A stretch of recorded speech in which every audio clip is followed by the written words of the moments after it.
அதாவது ஒருவருக்கு தெரிந்தது அனைவருக்குமே தெரிந்திருக்க வேண்டும். அதுதான் சமத்துவம். அது மாதிரி ஒருத்தர் சொல்கிறது எல்லாத்துக்குமே புரியணும் இந்த உலகத்தில். அதுதான் சமத்துவம். இப்போ பார்த்திங்கன்னா, ஒரு டாக்டருக்கு தெரிஞ்சது விஞ்ஞானிக்கு தெரியாது, விஞ்ஞானிக்கு தெரிஞ்சது டாக்டருக்கு தெரியாது. ஒரு டாக்டர் சொல்கிறத அதாவது சாதாரண மக்களால் புரிஞ்சிக்க முடியாது. ஒரு விஞ்ஞானியால் கூட விஞ்ஞானி சொல்கிறது இருக்குல்ல, அவர் விஞ்ஞானிகள் மக்கள்கிட்ட என்ன சொல்லுவாங்கனாக்கா, மக்களுக்கு எதை சொன்னால் புரியுமோ அதைத்தான் சொல்லுவார். விஞ்ஞானத்தை பற்றி ஒரு விஞ்ஞானி விஞ்ஞானத்தை பற்றி மக்கள்கிட்ட பேசும்போது மக்களுக்கு எதை சொன்னால் புரியுமோ அதைத்தான் அவர் சொல்லுவார். எல்லாத்தையும் அவர் சொல்ல மாட்டார். ஏன்னா எல்லாத்தையும் புரிஞ்சிக்கிறதுக்கு விஞ்ஞானிகளால் மட்டும்தான் முடியும். விஞ்ஞானத்தை பற்றிய எல்லா விஷயத்தையும் சொல்லணும் அப்படி சொல்லும்போது அதை புரிஞ்சுக்கிறது விஞ்ஞானிகளால் மட்டும்தான் முடியும். அதனால் விஞ்ஞானிகள் எதை சொன்னாலும் எல்லாராலையும் புரிஞ்சிக்க முடியும். விஞ்ஞானத்தை பற்றி பேசும்போது எதை சொன்னால் இந்த மக்களிடம் எதை சொன்னால் அவர்கள் புரிந்து கொள்வார்களோ அதை மட்டும்தான் அவர் பேசுவார். அதனால் ஆனால் ஒருத்தர் சொல்கிறது எல்லாத்துக்குமே தெரியணும், எல்லாத்துக்குமே புரியணும். நான் பேசுகிறது எல்லாத்துக்குமே தெரியணும். அப்போ அதுதான் சமத்துவம். இங்கே இப்போ ஒரு டாக்டர் பேசுகிறத ஒரு டாக்டரோட அறிவு, இந்த மாதிரி ரத்த நாளங்கள், இதிலேருந்து அந்த பிளட் இப்படி போகுது அப்படி போகுது இப்படின்லாம் அவர் பேசினார்னா சாதாரண மக்களுக்கு புரியாது, பெரும்பாலான மக்களுக்கு புரியாது. அது மாதிரி ஒரு கலெக்டர் பேசினார்னா அவர் அந்த மாதிரி அப்படியே விட்டுங்க, அந்த மாதிரி போயிட்டு இந்த மாதிரி சட்டம் இந்த மாதிரி இருக்குது அப்படி இப்படின்னு அவர் சொன்னார்னா அதை பெரும்பாலான மக்களுக்கு புரியாது. இந்த மாதிரி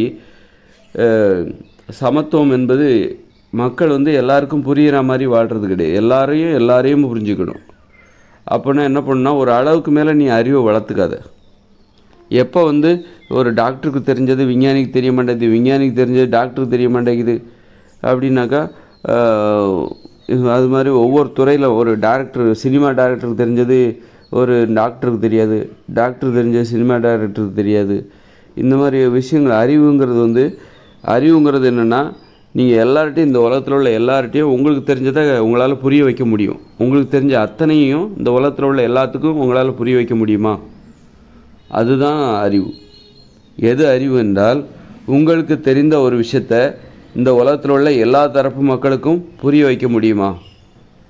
எல்லா தரப்பு மக்களுக்கும் அவங்களுக்கு தகுந்த மாதிரி சொல்ல முடியுமா உங்களால்? இல்லைங்க, இதெல்லாம் எனக்கு தெரிஞ்ச விஷயத்தெல்லாம் இவங்ககிட்டலாம் என்னால் சொல்லவே முடியாது, இவங்களுக்கெல்லாம் அது புரியவே புரியாதுன்னா அது அறிவே கிடையாது. அதுதான் எல்லாரும் மாதிரியும் இருக்கணும். அப்போ அதுக்கு என்ன பண்ணணும் அப்படின்னா, ஏன் புரியாமல் போகுது? ஒரு விஞ்ஞானி பேசுகிறது மற்றவங்களுக்கு ஏன் புரியாது? ஒரு விஞ்ஞானிக்கு தெரிந்த விஞ்ஞானம் என்பது எல்லா மக்களுக்கும் அவரால் புரிய வைக்க முடியுமா? கண்டிப்பாக புரிய வைக்க முடியாது. அப்போ புரிய வைக்கணுங்கிறது தான் முக்கியம், அவசியம். அப்போ அதுக்காக என்ன பண்ணணும் அந்த விஞ்ஞானி? நீ அளவுக்கு அதிகமாக விஞ்ஞான அறிவை வளர்த்துக்காத, அளவுக்கு அதிகமான அறிவுக்கு ஆசைப்படாத. நீ எல்லாருக்கும் தெரிந்தவராக இரு, எல்லாருக்கும் உன்னை புரிய வைக்க முடியும், எல்லாருமே உன்னை புரிந்து கொள்ள முடியும், அந்த மாதிரி நீ இரு. அளவுக்கு அதிகமான அறிவுக்கு ஆசைப்படாத. அளவுக்கு அதிகமான அறிவுக்கு ஆசைப்பட்டனால தானே இப்போ இந்த மாதிரி விஞ்ஞான முன்னேற்றம்லாம் ஏற்படுது. அப்படின்னு நம்ம இந்த முன்னேற்றத்தை காரணம் காட்டி அளவுக்கு அதிகமான அறிவை, அதாவது எல்லாராலையும் புரிந்து கொள்ள முடியாத ஒரு அறிவை நாம் நியாயப்படுத்துகிறோம்.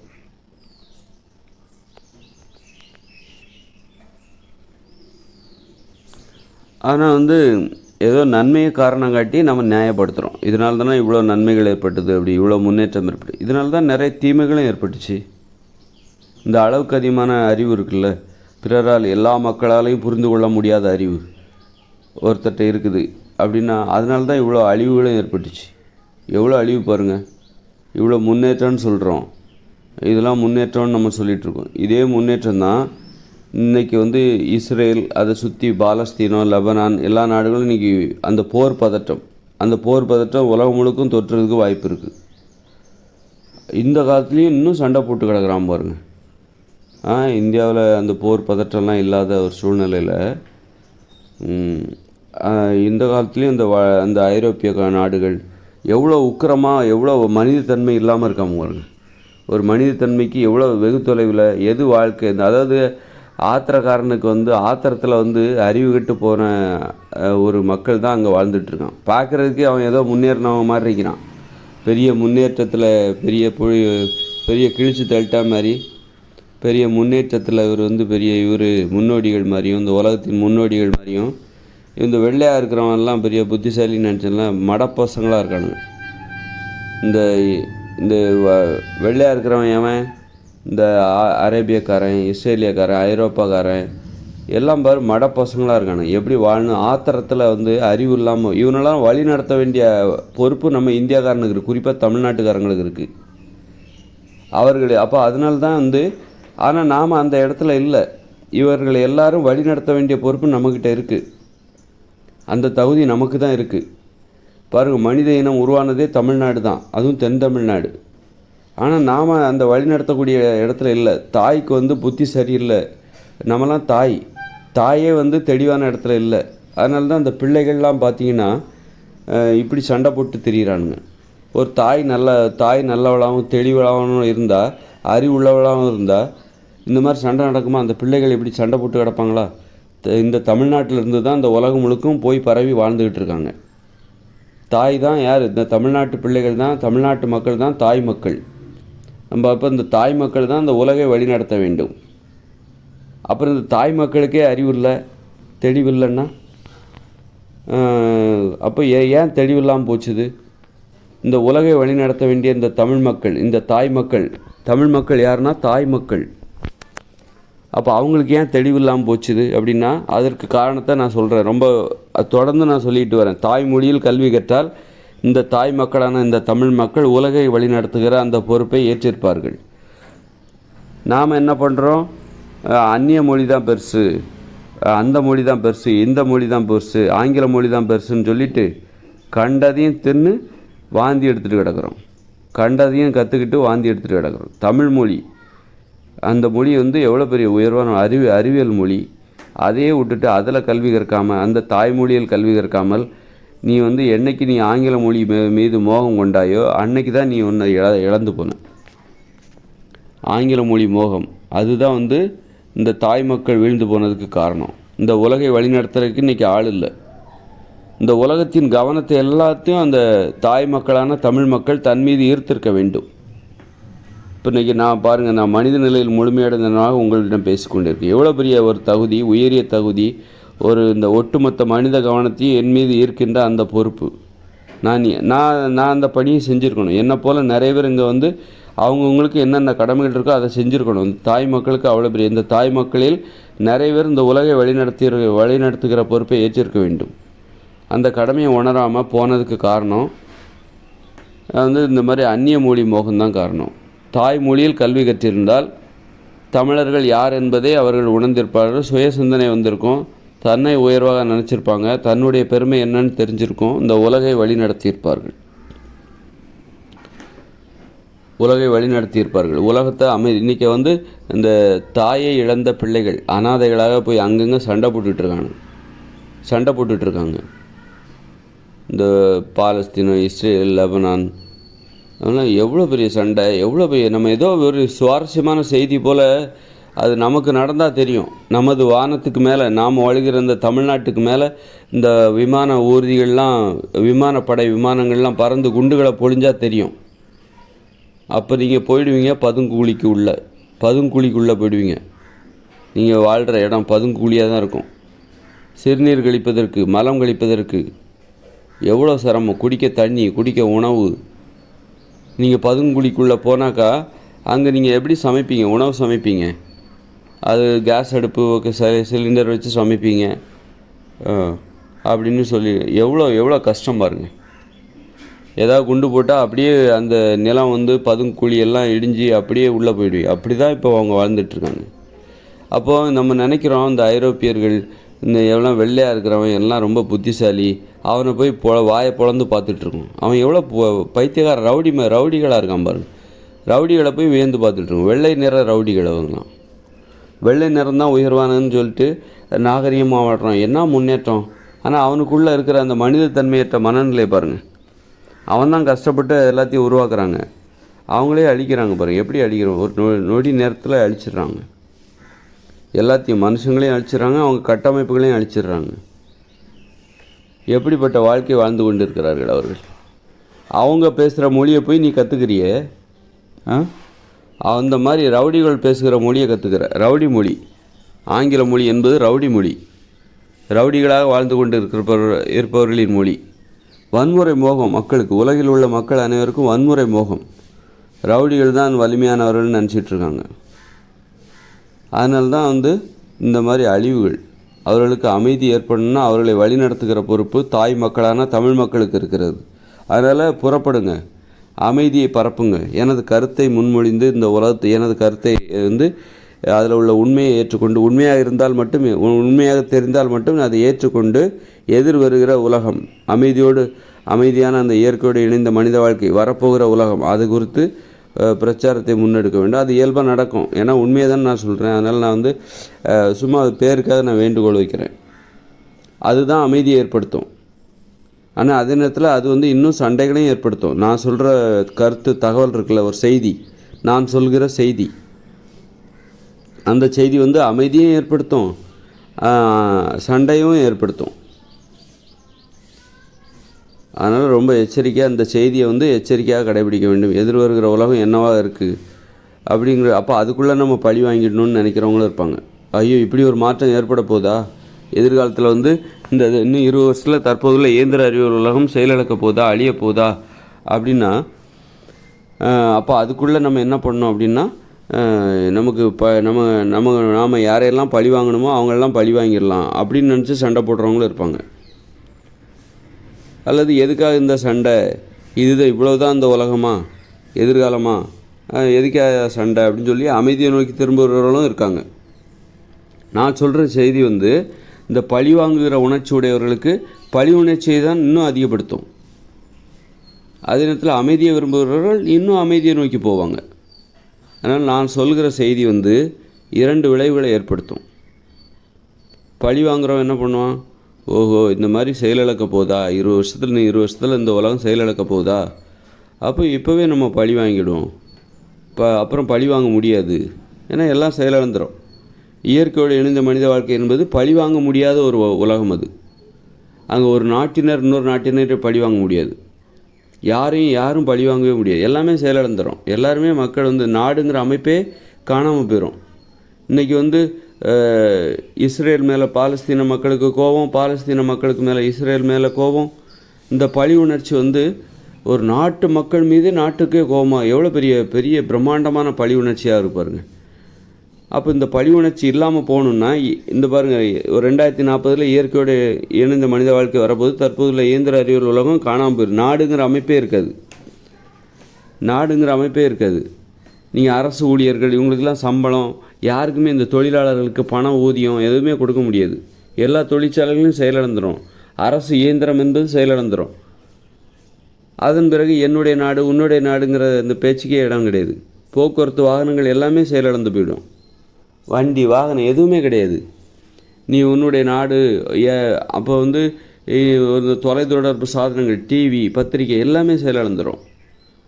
ஒரு காஷ்மீரில் என்ன நடக்குதுன்னு கன்னியாகுமரிக்காரனுக்கு தெரியாது, கன்னியாகுமரியில் என்ன நடக்குதுன்னு காஷ்மீரில் இருக்கிறவங்களுக்கு தெரியாது.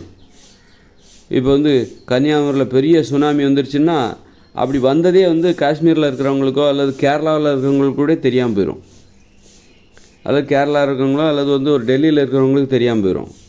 டெல்லியில் ஒரு மிகப்பெரிய அழிவு ஏற்படுகிறது என்றால் அங்கே 1 லட்சம் பேர் இறந்து போயிட்டாங்க, பெரிய நிலநடுக்கம் ஏற்பட்டுச்சு.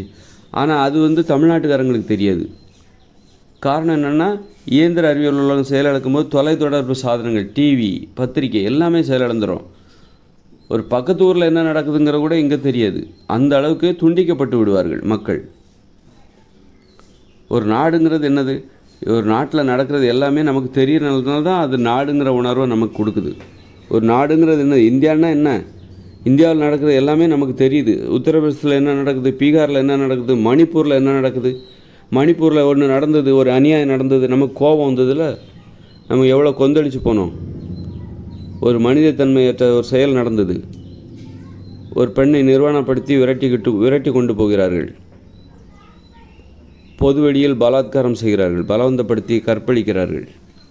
அதை பார்த்து இந்தியாவே கொந்தளிச்சு போச்சு. தெரிகிறனால தானே, அப்போ அந்த தெரிகிறனால தானே அது நமக்கு அந்த கொந்தளிப்பு வந்துச்சு, ஒரு அநியாயத்துக்கு எதிரான. அப்போ இந்தியாங்கிற உணர்வு அதெல்லாம் இந்த மாதிரி தெரிகிறனால தான். அப்போ நாளைக்கு என்ன ஆகும் போனால் எல்லாரும் தனிமைப்படுத்தப்படுவார்கள்.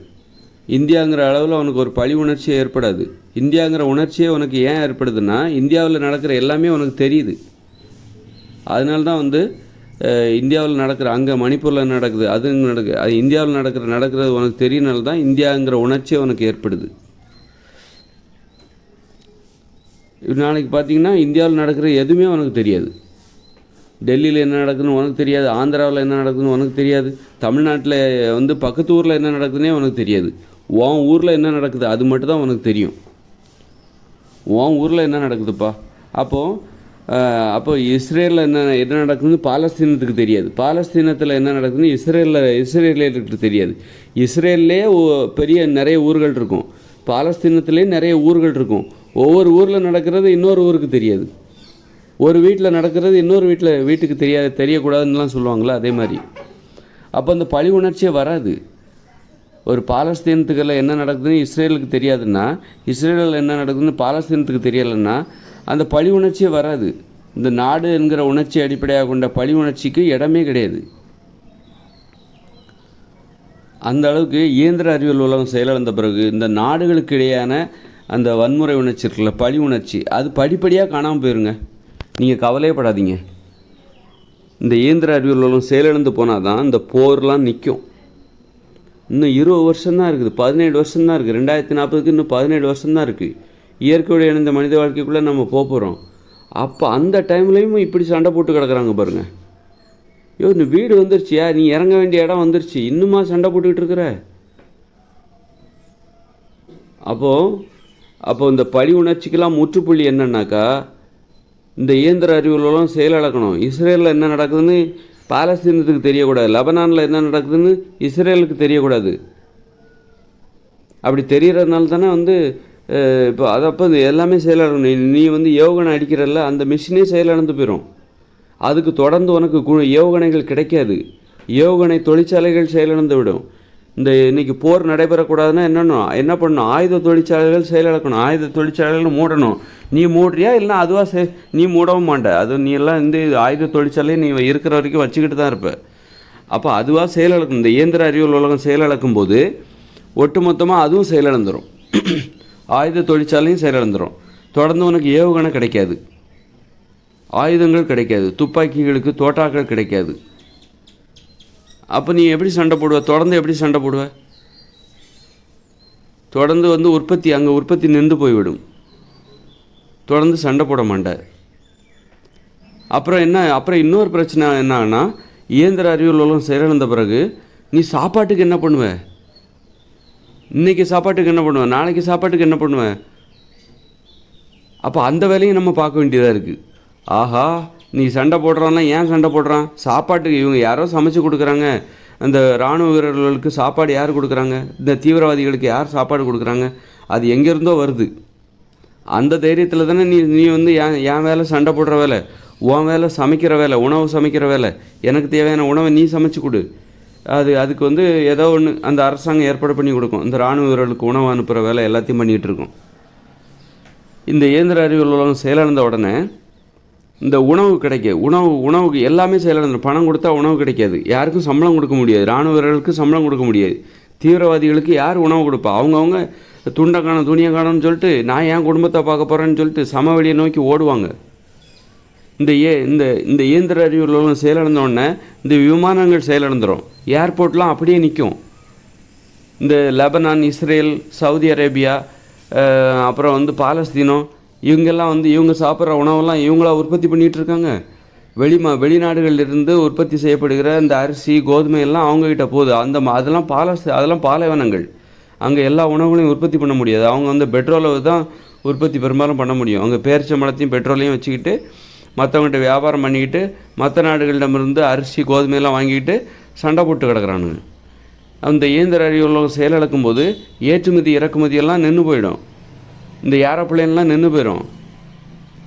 அப்போ அவனுக்கு சாப்பாட்டு கிடையாது. கையிருப்பு 10 நாளைக்கு தேவையான 1 மாதத்துக்கு தேவையான சாப்பாடு தான்ப்பா இருக்குது. உடனே எல்லோரும் பதுக்க ஆரம்பிச்சிருவாங்க. முன்கூட்டியே மூட்டையாக வாங்க ஆரம்பிச்சிருவாங்க. கோதுமையை வாங்கு, அந்த அரிசியை வாங்கி அந்த ஒவ்வொரு குடும்பத்தினரும் பதுக்க ஆரம்பிச்சிருவாங்க. தீவிரவாதிகளுக்கெல்லாம் உணவு கிடைக்காது. உணவு சமைக்கிற வேலை, ஏன்ப்பா இன்னும் உணவு வரல, நாங்கள் இங்கே சண்டை போட்டுட்ருக்கோம், எனக்கு ஏன் இன்னும் உணவு வரல? என்ன நடக்குது உலகத்தில்? என்ன நடக்குது? அவன் இந்த உலகமே செயலிழந்து போச்சு. அவன் அடுத்த வேளை சாப்பாட்டுக்கு என்ன வழின்னு தெரியாமல் உணவுகளை பதுக்கிக்கிட்டு இருக்காங்க. நீ சண்டை போட்டுக்கிட்டு இருக்க. உனக்கு உணவு வருமா? சும்மா? போய் போய் அந்த மூட்டை ஏதாவது கோதுமை மூட்டை இருந்தால் வாங்கி வச்சுக்கோ, பதுக்கி வச்சுக்கோ. அடுத்த வேளை சாப்பாட்டுக்கே அவனுக்கு என்ன பண்ண போகிறேன்னு தெரில, நீ சண்டை போட்டுக்கிட்டு இருக்கான். சண்டையை போய் குப்பை தொட்டில் போடு. அடுத்த வேளை சாப்பாட்டுக்கு என்ன பண்ண போகிறேன்னு போய் பாரு. எங்களுக்கு வேறு வழி இருக்குது. இன்றைக்கி அரசாங்க ஊழியர்களுக்கெல்லாம் சம்பளம் கொடுக்க முடியாது. பணம்ங்கிற நடைமுறை செயலிழக்க போகுது, செயலிழந்துக்கிட்டு வருது. காசு கொடுத்தா யாரும் எதுவும் கொடுக்க மாட்டாங்க. காசுக்கு மதிப்பே கிடையாது.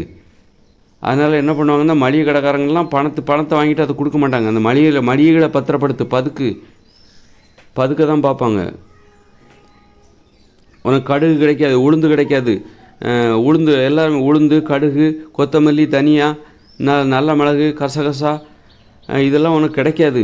இதெல்லாம் இறக்குமதி, ஏற்றுமதி, எங்கெங்கேயோ விளையிறதெல்லாம் ஒன்று கூட்டி உங்களுக்கு கடையில் வந்து வியாபாரமாக வருது.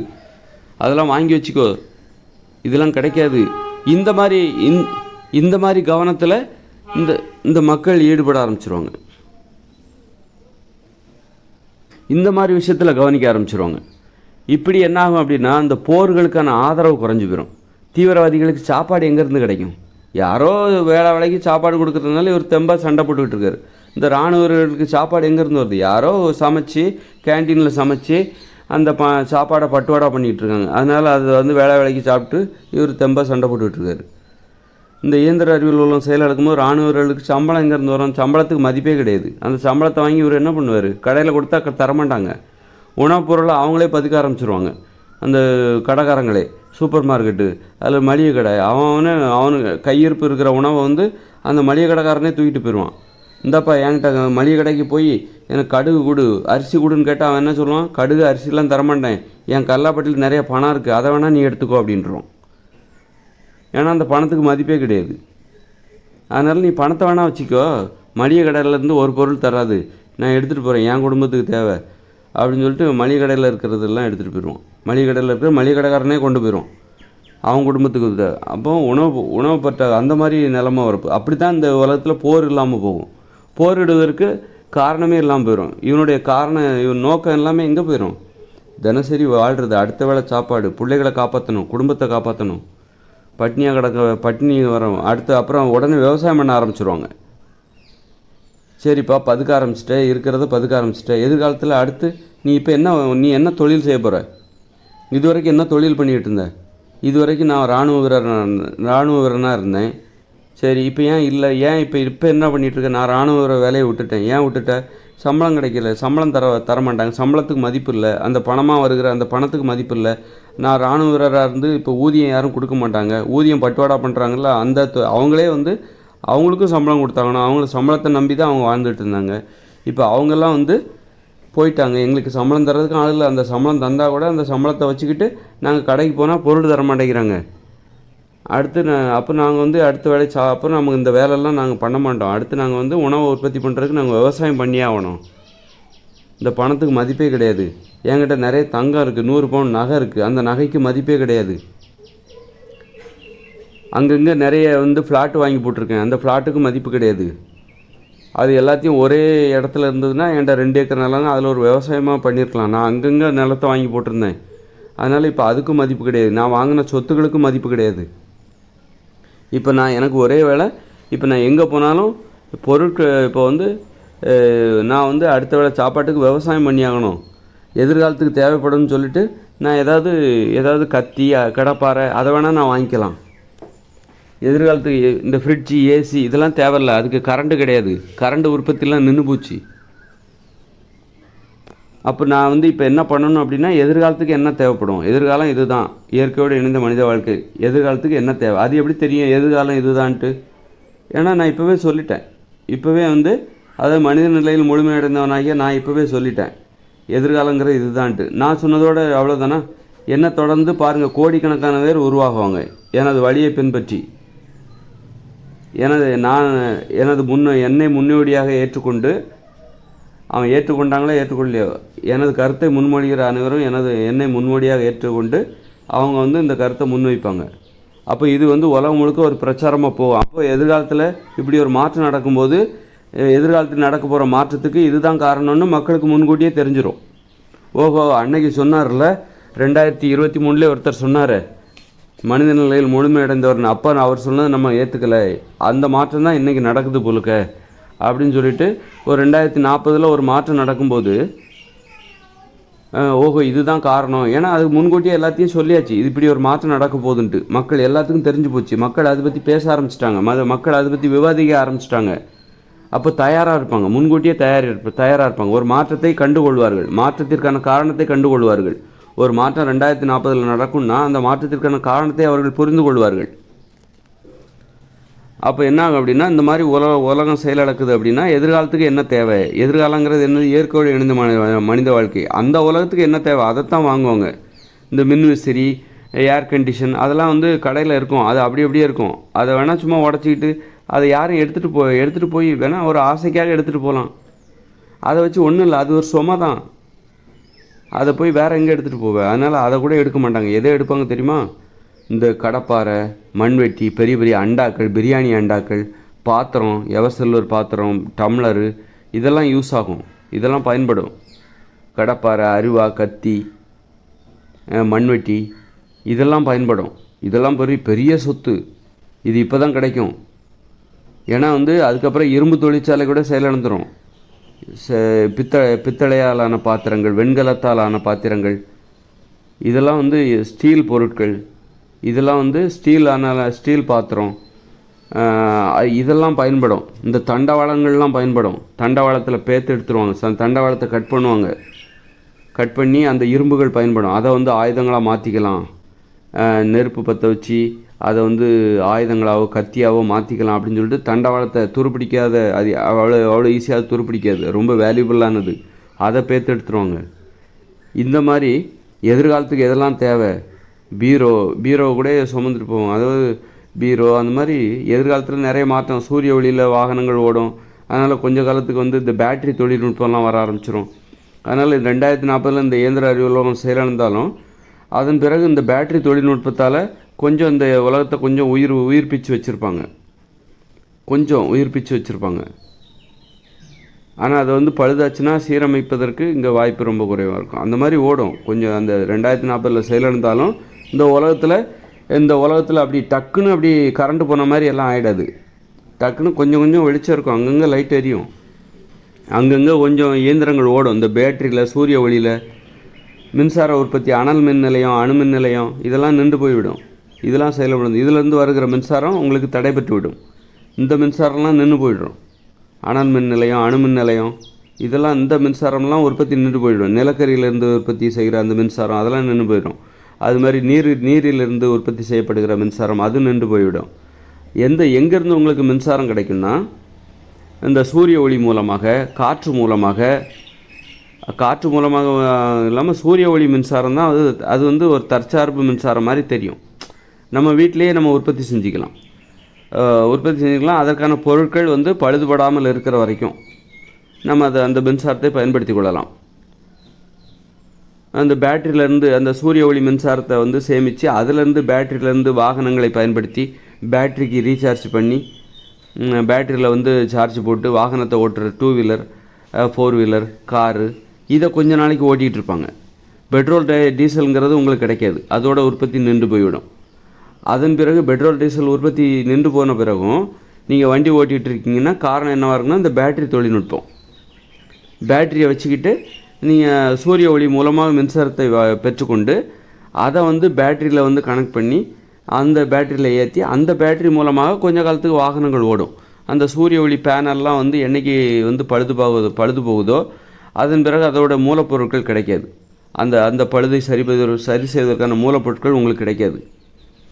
அப்போ என்ன ஆகும் அப்படின்னா அப்படி அது காலாவதி ஆகிடும். அதன் பிறகு அவ்வளோதான், சூரிய ஒளி மின்சாரமும் இல்லாமல் போயிடும். அப்படி படிப்படியாக அந்த மின்சாரம் என்பது செயற்கை மின்சாரம்.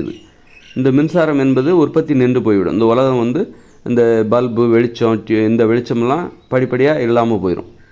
கொஞ்சம் வாகனங்கள்லாம் அப்படி படிப்படியாக தான் செயலிழக்கும், டக்குன்னு செயலிழக்காது, படிப்படியாக செயலிழந்து அப்படி பார்த்திங்கன்னா அப்புறம் இந்த உலகத்தில் என்ன நடக்குதுன்னே தெரியாது. இஸ்ரேல்னா என்ன, பாலஸ்தீனன்னா என்ன. இப்போ பாலஸ்தீனம் உள்ளவங்க இஸ்ரேலுக்கு போவாங்க, இஸ்ரேல் உள்ளவங்க பாலஸ்தீனத்துக்கு யாரும் தடுக்க மாட்டாங்கன்னா இது என்னுடைய நிலத்தை பிடிக்கிறதுல சண்டை போடுவாங்க. அதே நேரத்தில் வந்து உங்களை தடுக்கிறதுக்கு இராணுவ வீரர்கள் இருக்க மாட்டாங்க. உலகத்தில் எல்லா நாட்டுக்கும் நீங்கள் போகலாம். நீங்கள் பாகிஸ்தானில் இருக்கிறவங்க இந்தியாவுக்கு போகலாம், இந்தியாவில் இருக்கிறவங்க பாகிஸ்தானுக்கு வரலாம், ஸ்ரீலங்காவில் இருக்கிறவங்க இந்தியாவுக்கு வரலாம். யாரும் உங்களை தடுக்க மாட்டாங்க. ஏன்னா இராணுவ வீரர்களே இருக்க மாட்டாங்க. ஏன் இருக்க மாட்டாங்க? இராணுவ வீரர்களுக்கு யார் சம்பளம் கொடுப்பாங்க? இந்த அரசாங்க இயந்திரமே செயலிழந்து போயிடும். அப்படி இருக்கும்போது உங்களுக்கு யார் சம்பளம் கொடுப்பாங்க? இராணுவ வீரர்கள் அங்கே என்ன வேலை பார்த்துட்ருப்பாங்க? அவங்களுக்கு அங்கே என்ன வேலை? அவங்கவுங்க குடும்பத்தை பார்க்க போயிடுவாங்க, குடும்பத்தை காப்பாற்றுறதுக்கு போயிடுவாங்க. அப்படி இருக்கும்போது இப்படி தான் பாருங்கள் எப்படி செயல். அப்போ இந்தியாவில் இருக்கிறவங்க பாகிஸ்தானுக்கு போகலாம், பாகிஸ்தானில் இருக்கிறவங்க இந்தியாவுக்கு போகலாம், இந்தியாவில் இருக்கிறவங்க ஆப்கானிஸ்தான் போகலாம், ஆப்கானிஸ்தானுக்கு இந்தியாவுக்கு வரலாம். உலகத்தில் ரஷ்ய இராணுவ வீரர்கள், சீன இராணுவ வீரர்கள் எல்லாரும் அவங்கவுங்க வேலையை இப்போ அவங்கவுங்க குடும்பத்தை காப்பாற்றுறக்காக போயிடுவாங்க. அவங்களுக்கு சம்பளம் கிடைக்காது, பணத்துக்கு மதிப்பு கிடையாது, அந்த மாதிரி போயிடுவாங்க.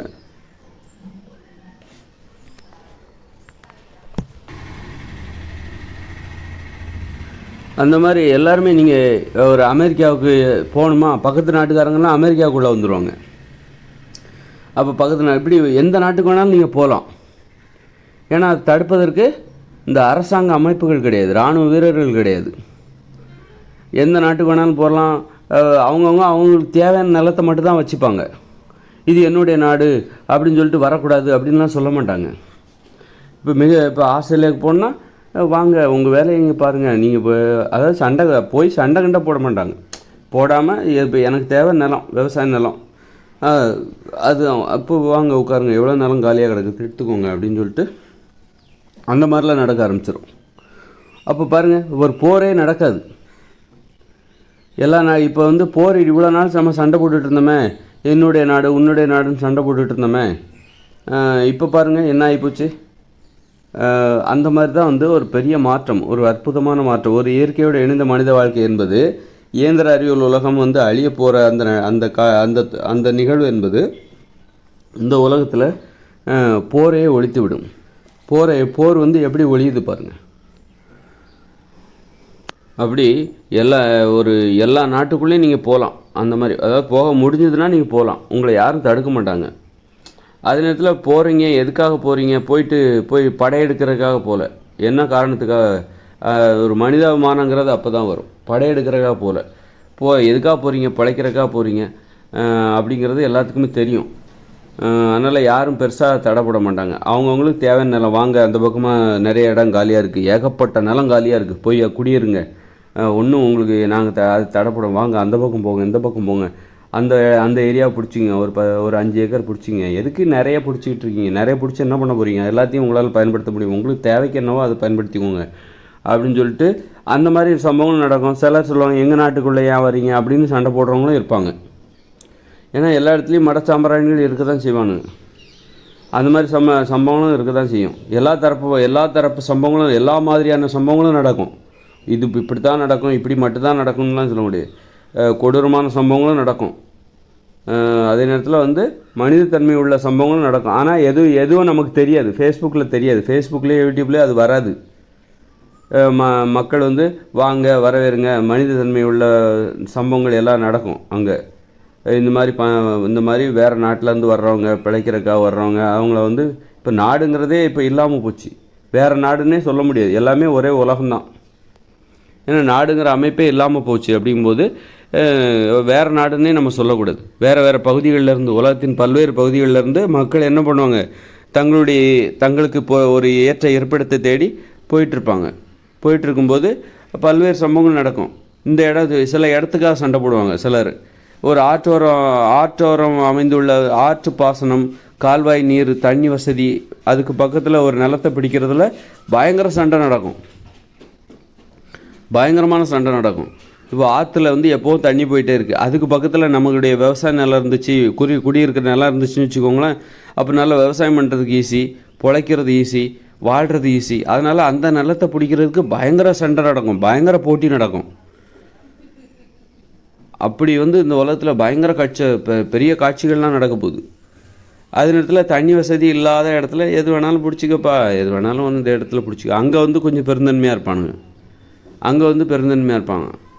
அதே மாதிரி பெருந்தன்மைக்கே காரணம் அப்படின்னா இதில் எதை பிடிச்சா என்ன, எல்லாத்துக்கும் ஒன்று தான் அப்படிங்கிற மாதிரி. எங்கே நீர்நிலைகள் இருக்கோ அதுக்கு பக்கத்தில் நிலத்தை பிடிக்கிறதுல அவங்களுக்கு பெரிய போட்டி இருக்கும். அதனால் பெரிய சண்டையே நடக்கும்.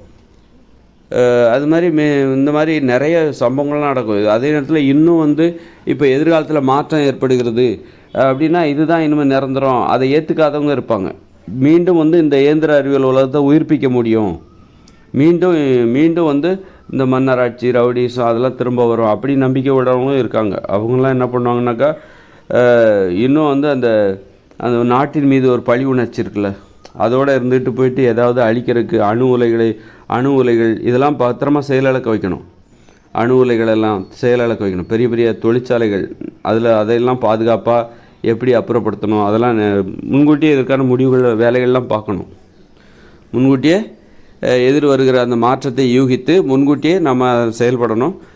இப்படியெல்லாம் மக்கள் இந்த மாதிரி அவஸ்தைப்படுறதுக்கு விட்டுட்டு இப்போவே நீங்கள் என்ன பண்ணுங்கன்னாக்கா, நான் கண்டுபிடித்த அந்த புதிய உலகத்திற்கான அந்த வரைபடத்தை உலகம் முழுவதும் அந்த ஒரு ஊருக்கான வரைபடத்தை நான் கண்டுபிடிச்சி வச்சுருக்கேன்ல, அதை வந்து நீங்கள் என்ன பண்ணுங்கள், உலகம் முழுக்க இப்போவே நிறுவ ஆரம்பிச்சிருங்க, உருவாக்க ஆரம்பிச்சிருங்க. நல்லா விவாதிச்சுக்கோங்க, நான் இப்போ சொல்கிறது உண்மையாக பொய்யா அப்படிங்கிறத தெரிஞ்சுக்க என்னுடைய இத்தனை வீடியோக்கள் எல்லாத்தையும் கேட்டுட்டு நான் சொல்கிறது உண்மையாக பொய்யா அப்படின்னு சொல்லிட்டு உண்மையாக தெரிஞ்சுது அப்படின்னா முதல்ல உலகம் முழுக்க ஒரு விவாதம் நடக்கும். கண்டிப்பாக விவாதம் பண்ணி ஒரு முடிவுக்கு வாங்க. முடிவுக்கு வந்த கண்டிப்பாக அந்த முடிவு கண்டிப்பாக இது வந்து அந்த உண்மையை நான் சொல்வதை ஏற்றுக்கொள்வதாகத்தான் இருக்கும். கண்டிப்பாக அதில் சந்தேகத்திற்கே இடமில்லை. அதே நேரத்தில் அதுக்கு எதிராகவும் இருப்பாங்க, நிறைய எதிரானவங்களும் இருப்பாங்க. அவங்க ஏற்றுக்கிட்டு இப்போவே நீங்கள் அந்த உலகத்தை உருவாக்கிட்டீங்கன்னா, நான் கண்டுபிடிச்ச அந்த ஊர் வடிவமைப்பு அதன்படி ஒரு உலகத்தை நீங்கள் உருவாக்கி விட்டீர்களே, ஆனால் எதிர்காலத்துலேயும் நம்ம சேஃபாக இருக்கலாம். எதிர்காலத்தில் ஒரு நல்ல வேலை ஒரு பத்திரமா கடந்து வந்துட்டோம் அப்படின்னு சொல்லிட்டு எதிர்காலத்துலேயும் நீங்கள் வந்து இல்லைன்னா மிகப்பெரிய சீரழிவு மிகப்பெரிய துன்பங்கள் துயரங்களை நாம் தாங்க வேண்டியிருக்கும். ரொம்ப நல்ல கோடீஸ்வரராக வாழ்ந்துட்டு ஒருத்தர் என்ன பண்ணுவார்னா, தெருவில் வந்து தெருவுக்கு வந்துடுவார், பிச்சை எடுக்கிற நிலைமை கூட வந்துடுவார். அந்த மாதிரி சம்பவங்கள்லாம் நம்ம பார்த்துருவோம். அது மாதிரி ஆகிடக்கூடாது. நல்ல சொகுசாக இயற்கை இந்த இயந்திர அறிவியல் உலகில் இப்போ நம்ம வாழ்ந்து கொண்டு இருக்கிற இயந்திர அறிவியல் உலகில் ரொம்ப சொகுசாகவும் ரொம்ப இதுவாகவும் வாழ்ந்துட்டு கடைசியில் பார்த்திங்கன்னா தெருவுக்கு வந்த மாதிரி ஆகிடக்கூடாது. அப்புறம் சாப்பாட்டுக்கு அடிச்சுக்கிட்டு ஒரு ஒற்றுமை இல்லாமல் யானை தானான்னு செதறி போன மாதிரி ஆகிடக்கூடாது. அதனால் வந்து முன்கூட்டியே புத்திசாலித்தனமாக நாம் விழித்து கொண்டு அதற்கான வேலைகளில் நாம் இறங்க வேண்டும்.